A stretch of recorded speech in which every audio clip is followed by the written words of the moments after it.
Coming up, the top 10 things I hate about car owners. And if you manage not to do them, buying a new car and owning it will get a whole lot easier.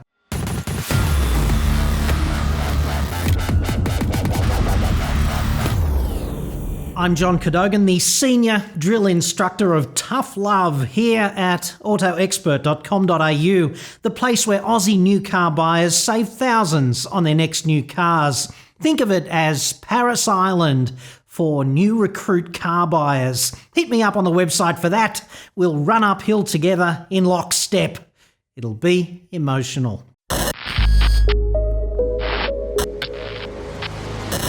Owning a car is like swimming in a river, and these are the top 10 darkest undercurrents which routinely wash up on the shore of my inbox.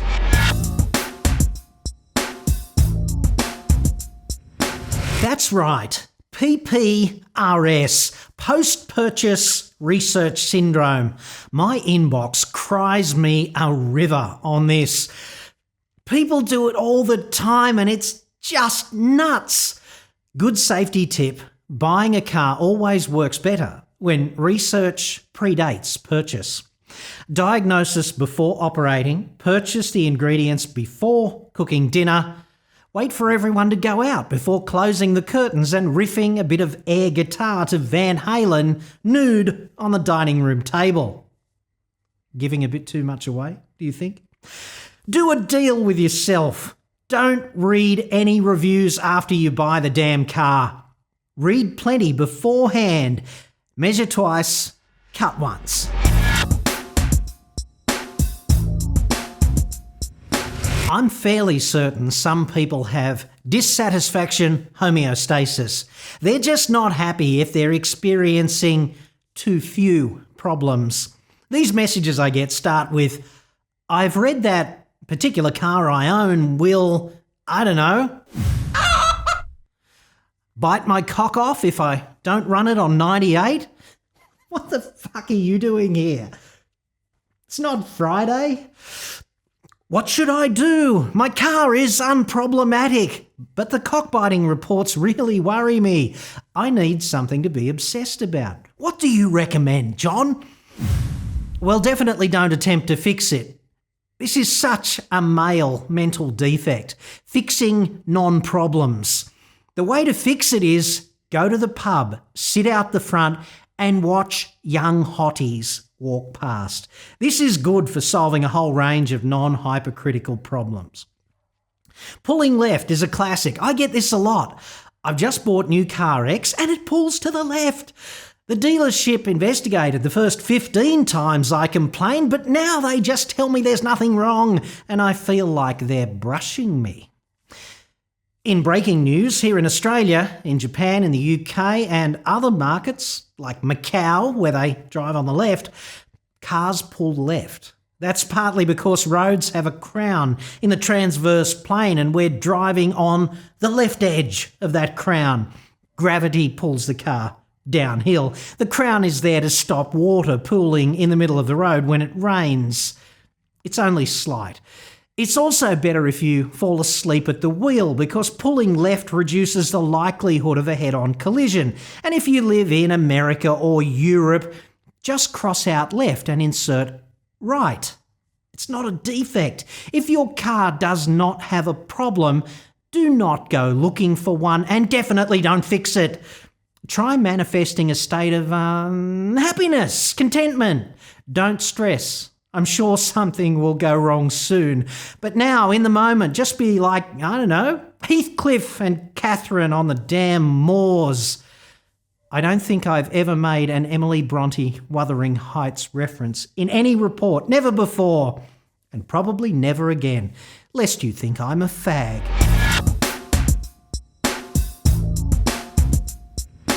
Here's a confronting fact.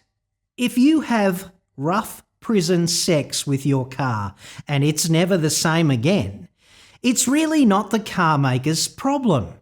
You get to own this. I get this all the time too, and I do advocate strenuously for consumers, but not in cases where it's their own damn fault. Or they're just nuts. or both. Case in point, a bloke named Taz contacted me the other day. He said, I currently have a 2015 Subaru Outback 3.6 awful car. In an attempt to retrieve the vehicle from soft sand, the front frame has broken off the car. Everyone, Subaru dealer, repairer, public, etc., simply shake their heads at this and suggest they've never seen anything like this. Here's the thing. I did some digging here, and the conclusion I reached, personal opinion, was if you bury your light-duty SUV halfway to China in soft sand and a person comes along who some might categorise unkindly as a blue singlet bogan, and they attempt to recover it from this predicament by ticking every conceivable "don't do it that way" box, then you really do need to man up and own the consequences. If you're watching in North America, a blue singlet is a wife beater, only blue, and a bogan is a redneck, only more mentally retarded and even less articulate. If you damage the car, if you leave it parked in the ocean just for one night, it's really not the carmaker's problem. They'll fix it for you in exchange for money if possible, or you could talk to your insurance company, depending on the circumstances. That seems fair. Some people just don't want to understand that cars still require maintenance. Car makers have done everything possible to insulate owners from this grim reality because servicing is so inconvenient, an impediment to actually buying the vehicle, isn't it? I'm surprised there's not a "nothing for you to see here" sign under the bonnet. That's a hood if you're American.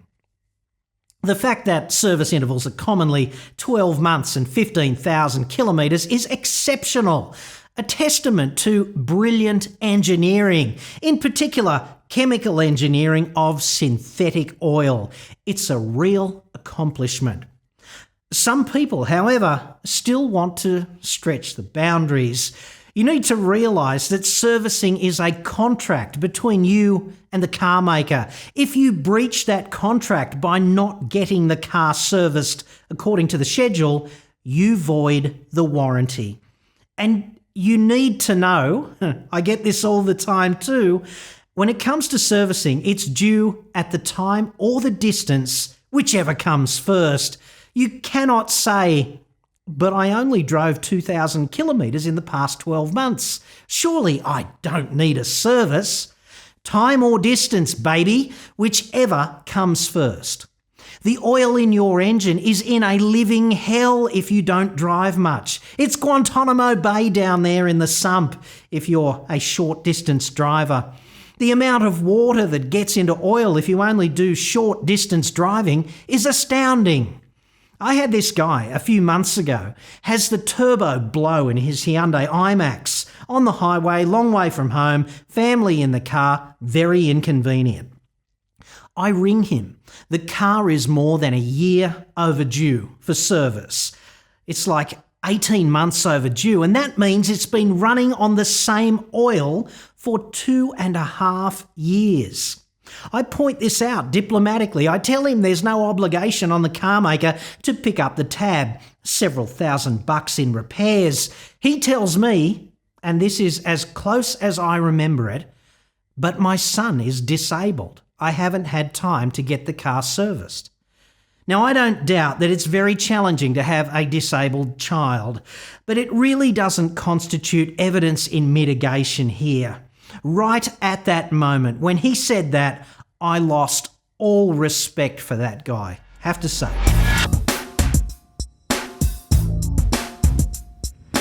There's this inconvenient physical law about a thing called entropy. It's like the Matrix.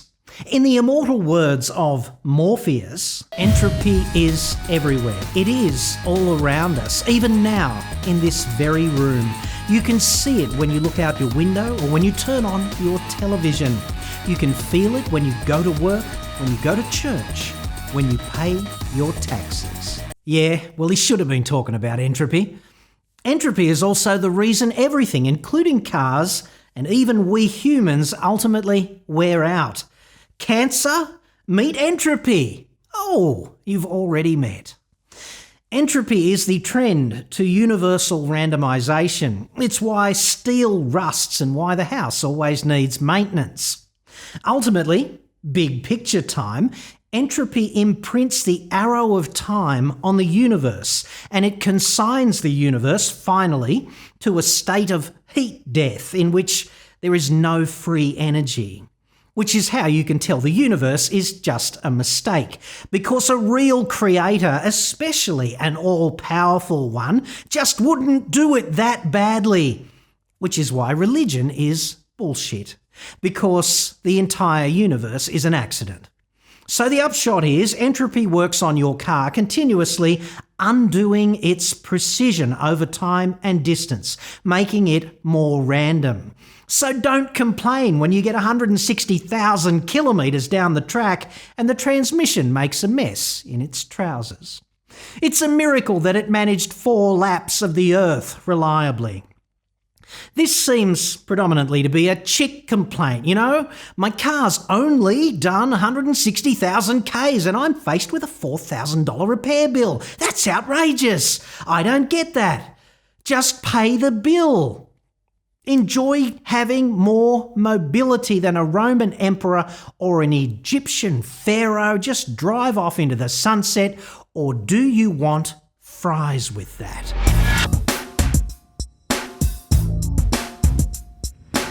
Balancing up the sexism ledger, one of the most mentally retarded things blokes do, blokes are like dudes in America. A mentally retarded dude thing is buying a new car and planning all of the modifications they'll do to make it right. This is invariably a mistake. In November last year, I was contacted by a bloke named Nathan Barnwell. Mr. Barnwell bought a Ford Ranger and he alleged to me at the time of purchase that the salesman recommended he re-chip it for increased performance and better economy. The wrinkle here, according to Mr. Barnwell, is that the salesperson's father is the guy doing the re-chipping via an independent business. What a grubby little conflict of interest, if true. Mr. Barnwell says he was told this would not affect the vehicle's warranty. So 10 months out of warranty and 87,000 kilometres down the track, 55,000 miles if you're an American, the engine shits itself, predictably enough. You can see where this is going, right? According to Mr. Barnwell, the car has a complete service history, but the dealer doesn't know what caused the engine to fail. They have said that Ford won't provide assistance as it has an aftermarket chip on it. The chip was recommended, promoted to us by the Ford salesperson when we bought the car and were told it would not void our warranty. The salesperson's dad sells them through his own business. I contacted Ford about this to confirm the details and also to get their side of the story. Ford's then PR boss, Wes Sherwood, got back to me very promptly. He said, "Hi John, thank you for giving us the chance to look into this matter. We will investigate and come back to you by early next week. Wes." That was on the 4th of November. And guess what? I'm still fucking waiting. For Ford to allow these kinds of practices at its dealerships is, of course, disgraceful. And I have to tell you that I have not been able to verify all of Mr. Barnwell's story, but nothing about it lacks credibility. I did confirm that the salesman was an employee at the dealership and that the father did have a chip tuning business. Perhaps you still wonder why I don't recommend Fords. But the fact remains, modifications will void your warranty. This means buy a vehicle that does what you want in standard trim. In the case of something like the Ranger, is there some job that you need to do where the standard 470 Newton meters is really not likely to be sufficient? Really? I get 2 to 3 emails every week from some dipshit who apparently wants to put themselves in Mr. Barnwell's shoes. I get people all the time, they've been at war with Ford or Jeep or Volkswagen or Holden, that is, the biggest dog brands, for 5, maybe 6 years. The classic is the disgruntled Fiesta owner who's had 5 clutch packs replaced on the power shit transmission and counting. She's typically got calluses on her ankles from grabbing them so often in the service department. The classic question here is, what can I do? Can you please help me? Ford's behaviour on the power shit is beyond reprehensible, of course. If this was medieval England, Ford would be tarred and feathered and we'd cut its ears and its nose off, the better to publicly exemplify its shameful behaviour well into the future. But there gets to be a point where the tough love ownership message is, get rid of that car. It's a shitbox. Don't buy another Ford ever. And buy something decent that won't be a disproportionate source of angst in your life. Hanging on to this ongoing source of frustration in the vain hope that one day it will be all made right is, to me, incomprehensible. Enough's enough.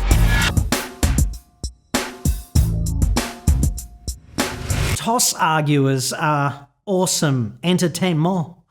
I love them. People who take the time to write, usually to inform me that I'm full of shit.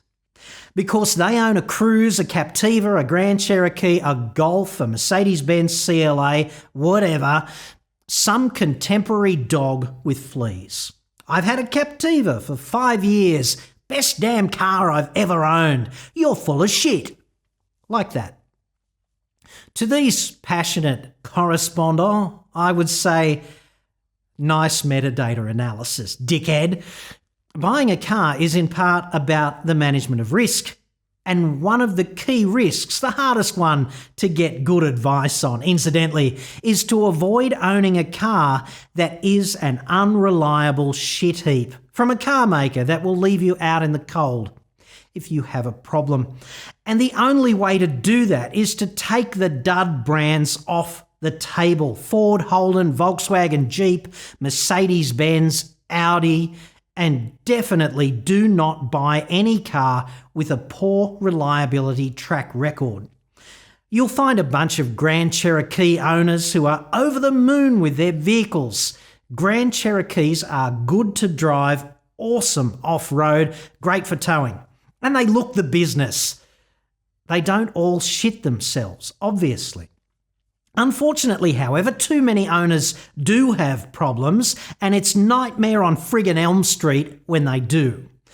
If you buy a dud car from a dog brand, it's like playing Russian roulette with too many chambers loaded, and one indignantly expressed positive ownership experience does not diminish the risk. It's just noise. It's just unpleasant to be in a dispute with a car maker. I get that. And it's not in the script, not what you signed up for, not what you expected. People go to the ACCC, Consumer Affairs, whatever. They're often very dissatisfied with the outcome. And absolutely, the regulatory framework around consumer protection, especially with cars, needs work. Dissatisfaction is in part because the ACCC does not act for individuals. It's also because the various state-by-state consumer affairs departments are A, government departments, and B, they're obliged to be even-handed and unbiased. You really don't want that. You want someone biased. You want someone on your side exclusively, fighting for you, especially if the risk is you footing the entire bill for something like a $12,000 engine replacement. So I hate hearing from people who are prepared to whinge about how badly Consumer Affairs has treated them and how they're looking down the barrel of this obscene bill that they just can't afford, And at the same time, they've been too abjectly chicken shit and or stupid to pay just a couple of $100 for the advice of a decent solicitor up front about how to play this game. It's nuts, and there's a lot of it going around. So look, if you have a problem, A, take it to the dealer. And if you get brushed, B, take it to the car maker. And if you get brushed, C, next step, get advice from your own solicitor. Pay for it. Do not be a cheapskate here, because you can bet the dealer and the car maker they know how to play this game. Level the damn playing field.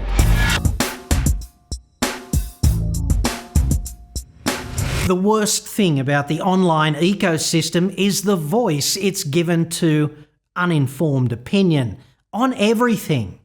I just searched 2017 Mazda CX-5 review Australia on Google. 5.2 million results. Incredibly enough. What's the bet that the vast majority of them are uninformed? What's the bet that many of the purportedly informed ones are manufactured within a media business that relies heavily or totally on advertising revenue to remain viable?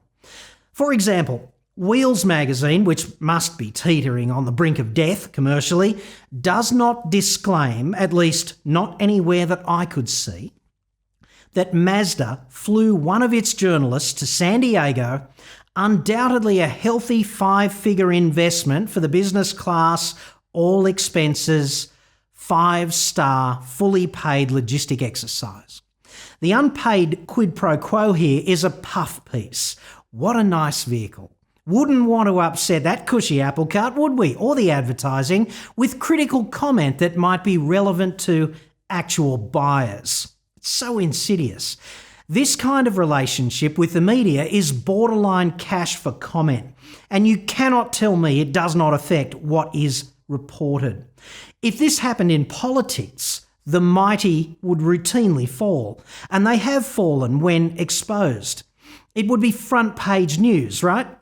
Over much smaller entries in the bottom line too. And this is how the car industry, a $30 billion retail business here in Australia, routinely does business, effectively controlling what you read. So there are pure dipshit reviews, and there are those that are so biased by advertising and other under-the-table corruption that they are afraid to give balanced criticism the voice it deserves. What's the bet that once you eliminate these, there would be no more than a couple of dozen reviews worth actually reading? My strong advice to you is don't be an info slut. Finding reviews clearly is not a problem. Finding good ones is. If you read everything you can without culling the crap reviews and the reviewers who are either incompetent or just bent over, you'll end up in a black hole, a bottomless vortex of car buying confusion. So there you go, the top 10 things. Please don't do them. I'm already stocked up. I'm John Cadogan. Thanks for watching.